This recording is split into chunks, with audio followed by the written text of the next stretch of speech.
നമസ്കാരം. ഞാൻ നന്ദനൻ പിള്ള. എൻ്റെ സർക്കാർ ഭൂമി സംബന്ധിച്ചുള്ള രണ്ടാമത്തെ വീഡിയോയിലേക്ക് എല്ലാവർക്കും സ്വാഗതം. ഇന്ന് ഞാൻ സംസാരിക്കാൻ പോകുന്നത് നമ്മുടെ ഇടുക്കി ജില്ലയിലെ ടാറ്റയുടെ ഉൾപ്പെടെ കൈവശമുള്ള ലക്ഷക്കണക്കിന് അല്ലെങ്കിൽ 1 ലക്ഷത്തിലധികം സർക്കാർ ഭൂമി സംബന്ധിച്ചാണ്. ഇതിൻ്റെ ചരിത്ര പശ്ചാത്തലം ഈ വീഡിയോയിലൂടെ പറയുകയും മറ്റൊരു പാർട്ടായിട്ട് നമ്മുടെ സ്വതന്ത്ര രാജ്യം ആയതിനു ശേഷം അല്ലെങ്കിൽ ജനാധിപത്യം എത്തിയതിന് ശേഷം എങ്ങനെ ഇത് ഈ സർക്കാർ ഭൂമി അല്ലാതെ ആക്കാനായിട്ട് ശ്രമിച്ച് ഇപ്പോൾ അത് ഏത് സ്റ്റേജിലാണ് എത്തിയിട്ടുള്ളതെന്ന് ഉൾപ്പെടെയുള്ള കാര്യങ്ങളാണ് രണ്ടാമത്തെ വീഡിയോയിൽ ഉൾക്കൊള്ളിച്ചിരിക്കുന്നത്. ഇപ്പോൾ തിരുവിതാംകൂറിലെ ഭൂമിയുടെ സ്റ്റാറ്റസാണ് ശരിക്കും പറഞ്ഞു കഴിഞ്ഞാൽ ഇന്നത്തെ വീഡിയോയിലൂടെ പറയാനാണ് ഉദ്ദേശിക്കുന്നത്. ഈ വീഡിയോ മൈക്ക് കിട്ടുമ്പോൾ എല്ലായ്പ്പോഴും ടാറ്റയെ ബൂർഷ ടാറ്റ എന്ന് വിളിക്കുന്ന നമ്മുടെ രാഷ്ട്രീയ നേതാക്കൾക്കായിട്ട് സമർപ്പിക്കുന്നു. ടാറ്റ ബൂർഷ ടാറ്റയാണെന്നുള്ള സമീപനമുള്ള ആളല്ല ഞാൻ. അവർ സ്വതന്ത്ര ഇന്ത്യയിലെ വ്യവസായ രംഗത്ത് നൽകിയിട്ടുള്ള സംഭാവനകളെ മാനിക്കുന്ന ആളാണ്. പരമോന്നത ബഹുമതി നൽകിയത് അർഹതയ്ക്കുള്ള അംഗീകാരമായിട്ട് കാണുന്ന ആളുമാണ്. അപ്പോൾ ഇതിൻ്റെ പശ്ചാത്തലം എന്ന് പറയുന്നത്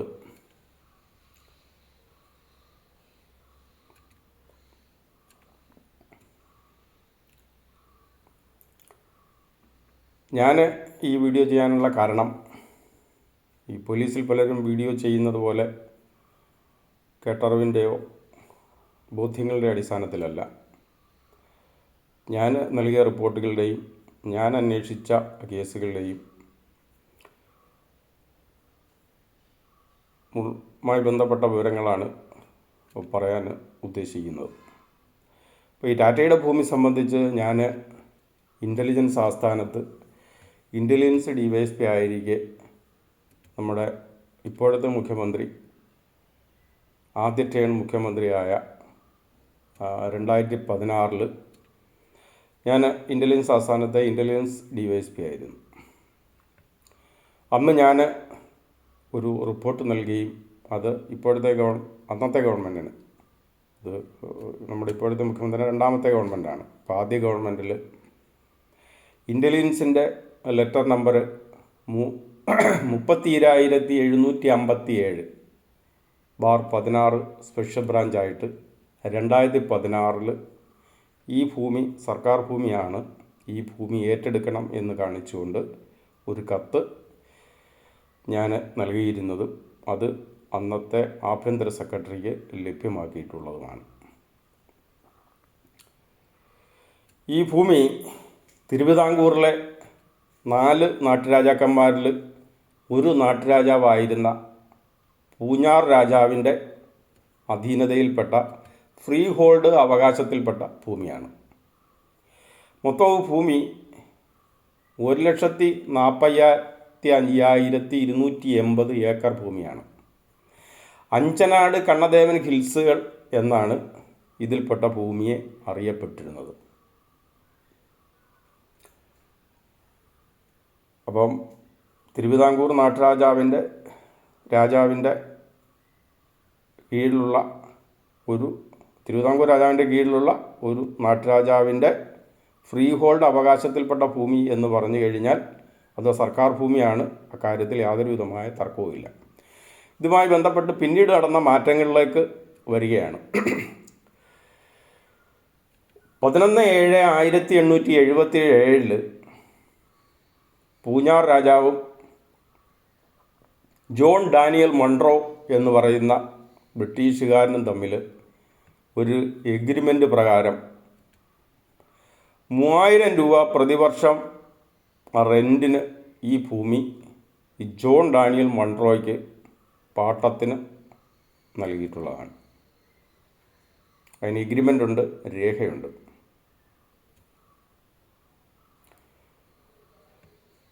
അന്നത്തെ നാട്ടുരാജാവിന് തിരുവിതാംകൂർ രാജാവിൻ്റെ അനുമതി ഇല്ലാതെ ഒരു വിദേശിക്ക് ഭൂമി നൽകാൻ നിയമപരമായി തടസ്സമുണ്ടെന്ന്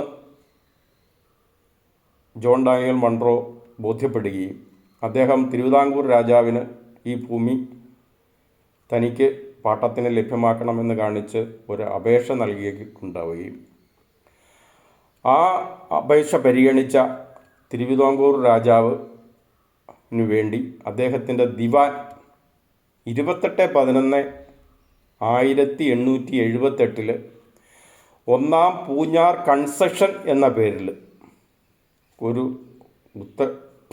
ഉത്തരവുണ്ടായിട്ടുള്ളതും അതും പ്രകാരം ഔദ്യോഗികമായിട്ട് തിരുവിതാംകൂർ രാജാവ് ഈ ഭൂമി ജോൺ ഡാനിയൽ മൺട്രോ എന്ന ബ്രിട്ടീഷുകാരന് പാട്ടത്തിന് നൽകിയിട്ടുള്ളതാണ്. അതായത് പൂഞ്ഞാർ രാജാവുമായി ഉണ്ടായിരുന്ന പാട്ട ഉടമ്പടി സാധൂകരിച്ച് തിരുവിതാംകൂർ രാജാവ് ഉത്തരവിറക്കിയിട്ടുള്ളതാണ്.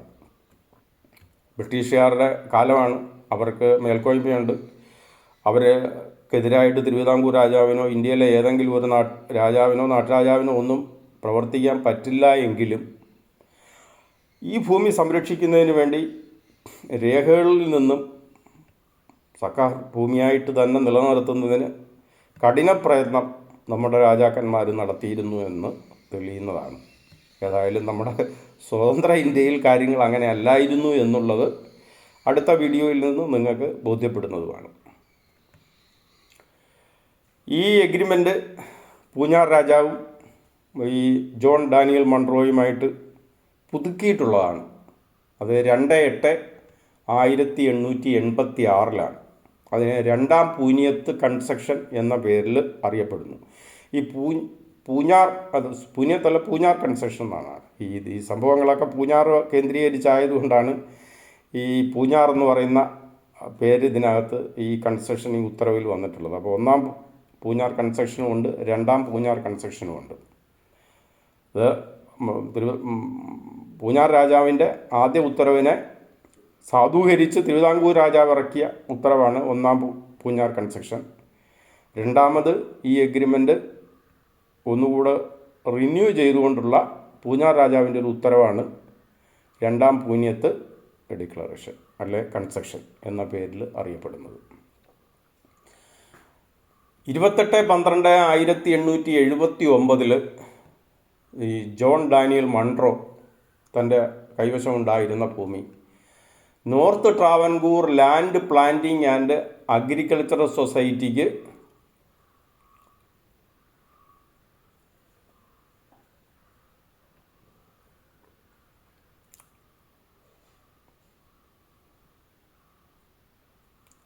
കൈമാറിയിട്ടുള്ളതാണ്.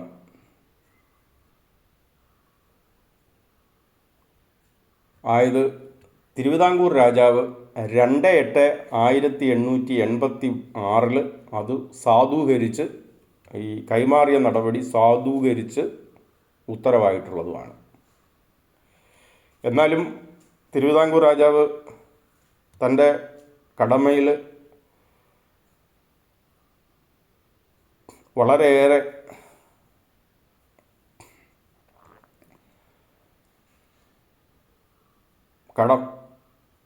കടപ്പെട്ടിരിക്കുന്നു എന്ന് മനസ്സിലാക്കി ഒരു റോയൽ പ്രൊക്ലമേഷൻ തന്നെ ഇക്കാര്യത്തിൽ ഇറക്കിയിട്ടുള്ളതാണ്. അതായത് ഈ പറയുന്ന ഭൂമികൾ, അതായത് അഞ്ചനാടും കണ്ണദേവൻ ഹിൽസും ഉൾപ്പെട്ട ഭൂമി മുഴുവൻ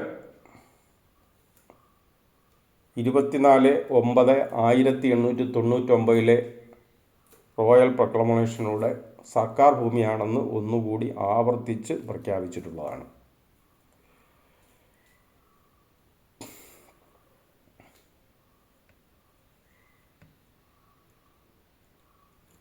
പതിനാറ് 7/1900 ആണ് ആദ്യമായിട്ട് കണ്ണദേവൻ ഹിൽസ് എന്ന് പറയുന്ന കമ്പനി രംഗപ്രവേശം ചെയ്യുന്നത്. North Travancore Land Planting and agriculture society ഈ കണ്ണദേവൻ ഹിൽസ് പ്രൊഡ്യൂസ് കമ്പനിയായിട്ടൊരു ധാരണയിലെത്തി. ആ ധാരണപ്രകാരം ഒരു ഇൻഡഞ്ചർ തയ്യാറാക്കിയാണ് കണ്ണദേവൻ ഹിൽസ് രംഗപ്രവേശം ചെയ്യുന്നത്. കണ്ണദേവൻ ഹിൽസിന് പ്രസക്തിയുണ്ട്. കാരണം നമ്മുടെ മുഖ്യമന്ത്രി 1972 5ാമത് നിയമസഭാ സമ്മേളനത്തിൽ നക്ഷത്ര ചിഹ്നമിട്ട 9ാമത് ചോദ്യമായി ചോദിച്ചിട്ടുള്ള ഈ ഭൂമി സംബന്ധിച്ച് പിന്നീട് ലഭ്യമാക്കിയ മറുപടിയിലുള്ള 2 കമ്പനികളാണുള്ളത്. 9 വിദേശ കമ്പനികളിൽ ഒരു കമ്പനിയാണ് ഈ പറഞ്ഞിരിക്കുന്ന കണ്ണദേവൻ ഹിൽസ് പ്രൊഡ്യൂസ് കമ്പനി. അതിൽപ്പെട്ട മറ്റൊരു കമ്പനിയാണ് Anglo American direct tea company. ഈ കണ്ണദേവൻ ഹിൽസിൻ്റെ കയ്യിലുണ്ടായിരുന്ന സ്ഥലം 6/4/1936 ദേവികുളം ഭാഗത്ത് പെട്ടിരുന്ന സ്ഥലങ്ങൾ, അതായത് ദേവികുളം, പിന്നെ പെരിയ കണ്ടൽ, പള്ളിവാസൽ, ഈ 3 എസ്റ്റേറ്റുകൾ ഈ ആംഗ്ലോ അമേരിക്കൻ ഡയറക്റ്റ് ടീ കമ്പനിക്ക് കൈമാറിയിട്ടുള്ളതാണ്. 6/4/1936 കൈമാറിയിട്ടുള്ളത്. മൊത്തം ആ സമയത്ത് ഈ പറയുന്ന കണ്ണദേവൻ ഹിൽസിൻ്റെ കയ്യിലുണ്ടായിരുന്ന 26 എസ്റ്റേറ്റുകളിൽ 3 എസ്റ്റേറ്റാണ് കൈമാറിയിട്ടുള്ളത്.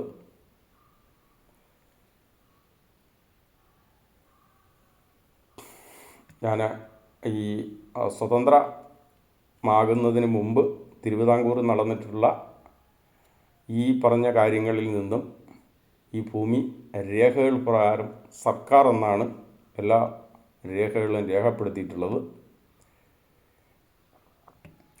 ഈ ഭൂമി സർക്കാർ ഭൂമിയാണെന്ന് സാധാരണ അരിയാഹാരം കഴിക്കുന്ന ആർക്കും തന്നെ സംശയമുണ്ടാവുമെന്ന് ഞാൻ ഈ സംസാരിച്ചതിൽ നിന്നും ആർക്കും തന്നെ സംശയമുണ്ടാവുമെന്ന് തോന്നുന്നില്ല. സംശയം അവശേഷിക്കുന്നുണ്ടാവും. അത് നമ്മുടെ പ്രബുദ്ധരായ ആ രാഷ്ട്രീയക്കാർക്കാണ്.